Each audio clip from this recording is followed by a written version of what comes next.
मैं कैसा महसूस कर रही हूँ तुम नहीं जान सकते। मैं जानता हूँ कि तुम नाराज हो। तुमसे नहीं, खुद से नाराज हूँ कि मैं तुम्हें पहचान नहीं सकी, उस पर खुद को कोस रही हूँ मैं।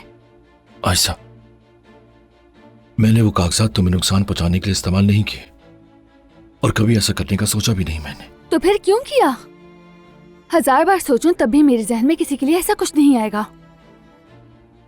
मेहमद, समझ नहीं आ रहा तुम इतने संगदिल कैसे हो गए।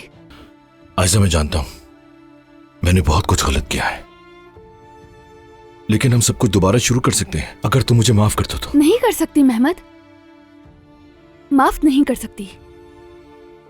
मैं फिर से तुम्हारा दिल जीत लूंगा और एक दिन तुम्हें सब कुछ समझ आ जाएगा कि इन सब का असल कसूरवार मैं नहीं बल्कि उमर। खबरदार मेहमद, और अपनी गलती उस पर डालने की कोशिश ना करना। आयशा, मजीद बात करने को कुछ भी नहीं है मेहमद।